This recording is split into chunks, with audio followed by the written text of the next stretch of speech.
I'm sure you've heard of the Ronald McDonald House charity. They provide housing for families of sick kids when they're in the hospital. Seems pretty innocent, right?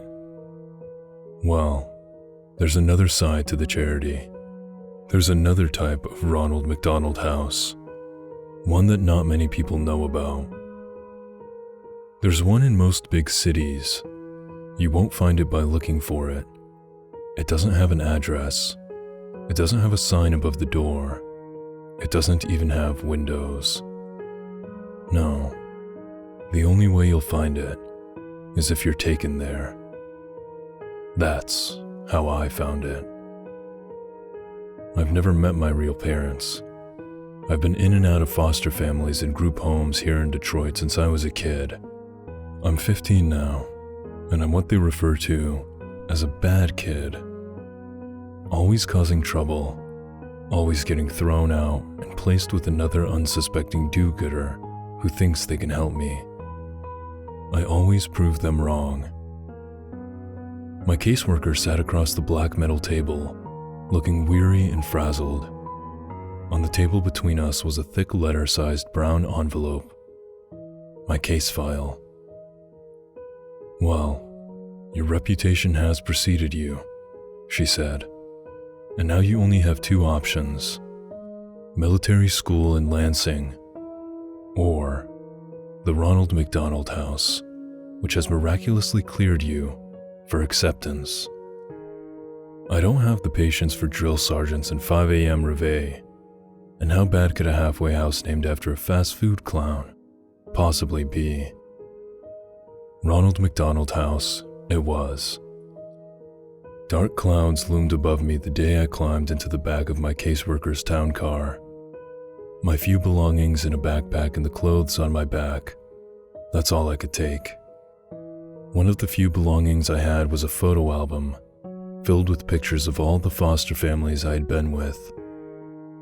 It was nice to remember some of them, even though I had royally messed it up each time.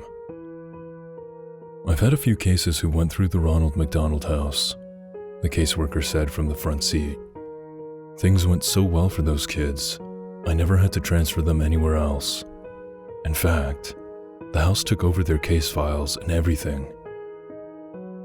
We drove into downtown Detroit, past all the familiar landmarks. I had been thrown out of one foster home just outside town because I snuck into downtown Detroit with some neighbor kids to sneak into a dive bar. Good times. Well, here we are. The car came to a stop. I looked out the window. We had parked in front of a tall, gray, windowless building, sandwiched between two other industrial buildings on a narrow city street.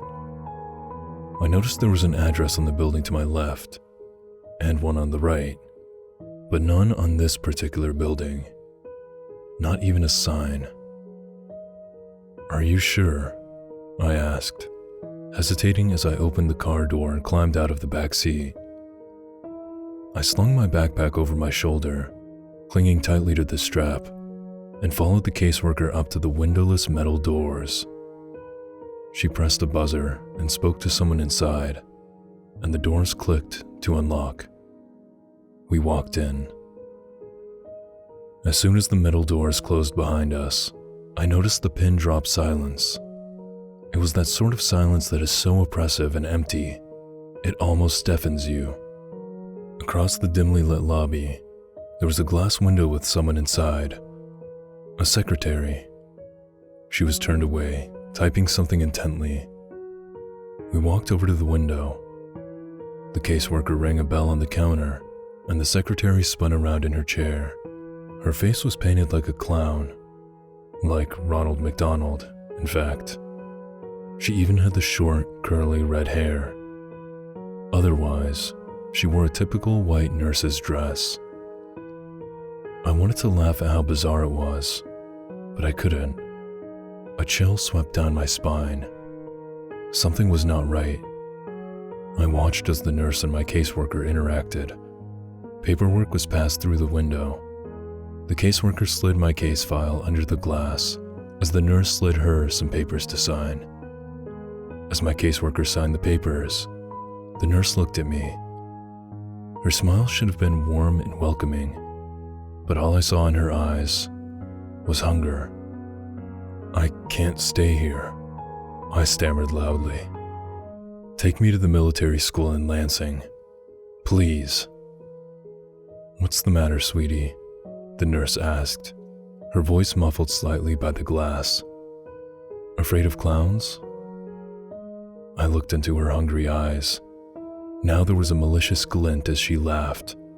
My caseworker laughed too, obliviously, and said, Now, don't overreact. You'd hate the military school. Besides, this will be good for you." "Yes," said the clown nurse, "this will be good for you." Before I could object, I heard a slam behind me. I spun around to see an open door in the far corner of the lobby, to the left of the front desk window. There was no one there, just the light that flooded in from the door. Then, the creeping shadows. Shrill, echoing laughter and growing shadows along the wall inside the door. "Oh," said the caseworker, "here comes the welcome committee." As I stared in horror, clutching the strap of my backpack, my caseworker patted me on the shoulder for the last time. "Don't worry, honey. It'll be different this time. You'll feel right at home here. I promise." She turned to leave. I felt bile churning in my stomach. "No," I said desperately. "You can't leave me here." "Oh no, I've got to get going. I never did like clowns." And with that, she left me there. The metal doors slammed behind her, and I was alone. I faced the open doorway by the front desk again. The shadows had almost entered the room, and the piercing laughter was filling the lobby with sound. I ran for the front doors, pounded and yanked and pushed and screamed. Screamed for help. Screamed for my caseworker. Screamed for anyone. Please, God. I turned to see the nurse behind the glass smiling at me again. And then, they entered, laughing all the while. A whole group of laughing nurses with clown faces and red hair, some male, some female, but all with the same terrifying Ronald McDonald makeup. And in the dim light of the lobby, I could see the glint of metal tools in their hands. Coming up the rear was a pair of clown nurses rolling a metal table, complete with restraints. "Get away from me," I screamed. I pounded at the metal doors again. "Let me out of here." They surrounded me, grabbing me as I thrashed and screamed and tried to tear myself away, laughing as I kicked and squirmed. They slammed me onto the rolling table and strapped me down. I looked around wildly. I was surrounded. "Let me go," I screamed, twisting and turning and pulling at the restraints. They rolled me through the open doorway and down a seemingly endless white hallway. They laughed and laughed and laughed. They waved their shiny scalpels and razors and needles mere inches from my face, just to make me flinch and scream. This made them laugh even harder. The last thing I remember, before one of them finally injected me, was the hands. Gloved fingers prodding inside my mouth and pulling at the sides of my mouth, distorting my screams and forcing an unnatural grin onto my tear-streaked, sweaty face. Hot, rancid breath in my face, and the whispered, perverted voice speaking the words, "We love to see you smile." Then, as the maniacal laughter seemed to warp and wind down like a dying record player, everything faded to black. I opened my eyes, and I was blinded by bright lights above, shielding my groggy eyes from the fluorescent bulbs. I turned on my side and looked around. A cell. Tall white walls, covered in scratch marks and stains. A small drain in the corner of the floor. My toilet, perhaps. a door with no windows, and on the floor by the door, my backpack. I tried to sit up. My body ached, and the moment I sat upright, my vision started spinning. Wonder what they drugged me with. I realized I was shivering. I looked down. I wasn't wearing my own clothes anymore. I was wearing a dirty, ripped hospital gown, bright yellow with a pattern of Ronald McDonald heads all over. Nothing underneath. I heard faint, muffled sounds from somewhere in the building. It sounded like screams. I tried to stand, but couldn't keep my balance. My vision was beginning to stabilize, but my body still felt like rubber. I sank to my knees and crawled over to my backpack. Before I got there, I tried to open the door. As expected, it was locked. I slumped onto the floor beside my backpack and unzipped it. All that remained inside was the photo album. They had taken my notebooks and pens and my cell phone. Of course they did. I warily opened the photo album, but instead of the photos that had been in there, photos of myself with my previous foster families, photos where I had attempted to look happy and hopeful, even though I knew I wouldn't be there for long. Instead of those photos, they were like crime scene photos, and at each one, I recognized one of my former foster families, brutally murdered and covered in blood. My heart raced and my stomach churned. I began to turn the pages quicker. Each page, a new photo, a new family, new carnage. I recognized their faces in the inside of their homes. I had lived with all these people, and now they were all dead. I came to the last few pages, a photo of a house at night, then a window of that house, then inside the house, a dark hallway with light coming from one doorway. Then, a photo of my caseworker brushing her teeth at her bathroom mirror. Then a photo of her looking at the camera in horror. Then a photo of the caseworker, naked, covered in her own blood, contorted into an unnatural position in her bathtub. I turned to the last page. Written inside the back cover of the photo album were 3 words: "You never existed." I felt bile rising in my stomach. I threw the book to the ground and crawled over to the hole in the floor and vomited. They were right. Having killed everyone who ever knew me, it was as though I had never existed. I heard more faint screaming in the distance. I knew I had to get out. I wiped the vomit off my face with my hospital gown and crawled back over to my backpack. Hopefully they hadn't found my secret weapon. I unzipped the front pocket and reached down into the very bottom, my fingers scraping the fabric. Sure enough, there they were, flush with the seams in the bag, nearly undetectable. The pins I used for picking locks. I told you, I'm a bad kid. I leaned against the door and listened. I could hear footsteps approaching, but just as soon as they had come, they faded in the other direction. I knew I had to work fast. I jiggled the handle with one hand and picked the lock with the other hand. It was surprisingly simple. Holding the handle, I slowly pulled myself to my feet. I could maintain my balance now. I pulled the door open just a crack.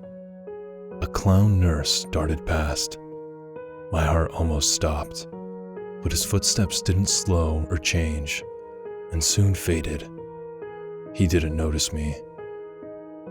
I poked my head out of the door. Seemingly endless white hallways in either direction.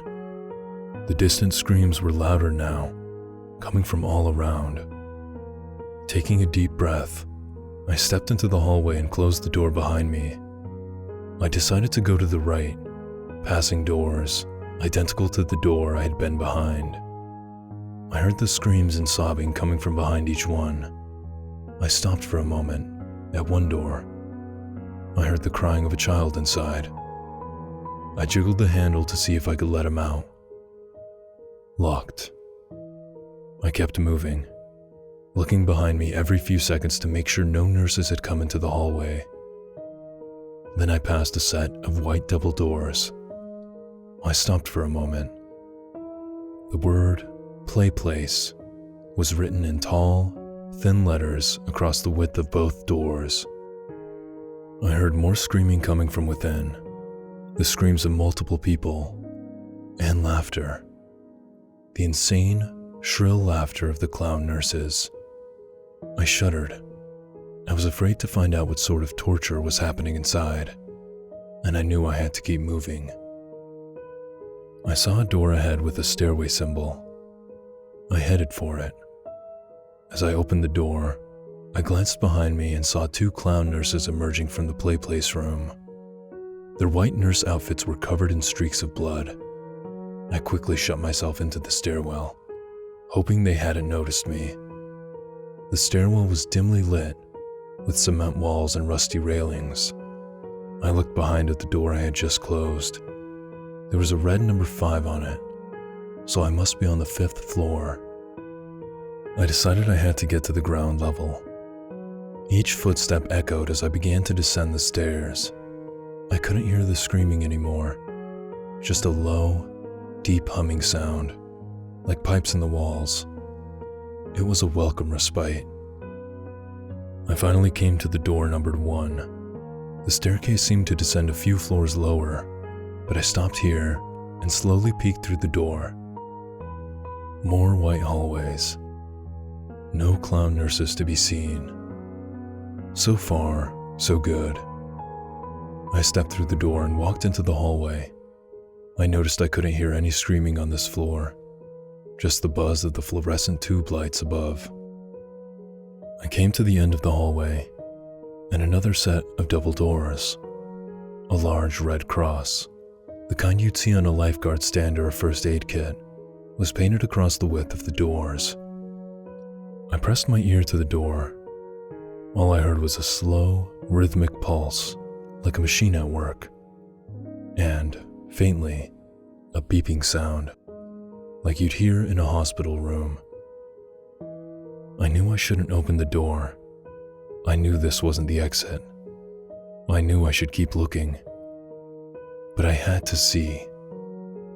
I turned the handle. It wasn't locked. I peeked inside. It was a cavernous white room. Fluorescent lights flickered and buzzed. I saw wires hanging all around. And hanging from the ceiling, in rows, kids. Kids in hospital gowns like mine, attached to white wooden crosses affixed to the ceiling, literally crucified. They were silent, their heads drooping forward, their eyes either closed or staring at nothing. Some seemed to twitch a bit, but most were still. Their crosses swung back and forth very slightly. And the hanging wires, they weren't wires. They were intravenous tubes attached to the kids' wrists. Tubes sucking out their blood. I almost vomited again right then and there. In the very center of the room, amidst the rows of hanging crosses, I could see where the rhythmic pulsing sound came from. A huge, steel cylinder, which seemed to be collecting the blood from all the tangled tubes that dangled from the kids' wrists. That's when the alarms began to sound. Loud, piercing, like the police sirens of hell. They must have realized I was missing. I shut the doors and frantically glanced around the hallway to see if anyone was coming. No signs yet. I ran for the stairwell. As soon as I entered the stairwell, I heard laughter from above. Echoing and reverberating throughout the stairwell, the clown nurses were coming. I stumbled down the stairs as fast as I could. I must have gone down another 3 stories before I reached the basement. I found myself running through a dark, sewer-like hallway. with small light bulbs overhead every 10 yards or so. The smell of decay and rotting flesh grew more and more pungent as I ran. The laughter continued behind me. I managed to glance behind and see a group of them running after me. I saw them come into the light and then become silhouettes again, their smiling faces and gleaming knives and needles pushing my adrenaline to the max. I ran past alcoves full of stacked, rotting corpses, but I couldn't stop. I couldn't think of anything but escape. I turned a corner and found myself facing the metal rungs of a ladder in the wall. I climbed until my head smacked the ceiling. Below me, the shadows and laughter grew closer. Their footsteps slowed. They were close, and they knew it. I pushed at the ceiling above me, heaving upward and panting and screaming. The clowns were below me, laughing and waving their scalpels. Something cut my leg. I screamed and pushed one last time. The ceiling gave way as a manhole cover slammed onto asphalt above, a circular opening. I climbed out and frantically pushed the manhole cover back over the hole, blocking out the laughter of the clown nurses below. I laid there on top of the manhole cover for a few minutes as I caught my breath. Rain fell onto my skin. The turbulent night sky was a welcome sight. I looked around. Abandoned buildings, broken glass. No lights, no cars, no signs of any life at all. A police siren somewhere in the distance. Then, silence. I climbed to my feet. Pain shot through my leg. I looked down and saw the cut on my ankle where a clown nurse had slashed me. Bastards. Limping the best I could, I started to walk. "Hello?" I called out. The only answer was a distant roll of thunder. "Somebody, help me, please." My foot fell on something soft and mushy. I looked down. A newspaper. I peeled it off the wet asphalt. Most of the ink had faded, but I was able to make out the date. July 13th, 1992. I dropped it, an icy dread filling my stomach. I kept walking. "Can anyone hear me?" I screamed. "Please, anyone. Please." My words faded into delirious sobs. I stood still for a moment. The rain had soaked through my thin hospital gown. I shivered as the wind blew. Then, I saw a light in the distance. It was a big, yellow M in the sky. A McDonald's, of course. I limped toward it. When I came to the McDonald's, I saw that apart from the M, the rest of the building was completely dark. I walked cautiously toward the broken windows and looked in. Darkness. I turned and surveyed the Play Place outdoor playground. 10-foot-tall structures of colored tubes for kids to crawl through. Sitting at one of the benches was a familiar figure, the Ronald McDonald statue. You know, the one where you could sit beside him and it looked like he's got his arm around your shoulder. Every kid has seen it. I shuddered at the sight. The doors were unlocked. I walked in, out of the rain. Silence. Darkness. I noticed that the decor wasn't like the modern McDonald's you see. It was still the same as it was in the 80s, with the white plastic booths and the red and yellow tiles. The wind seemed to whisper through the broken windows. I noticed something on the front counter. A black rectangle. I got closer. A laptop. A nearly new laptop.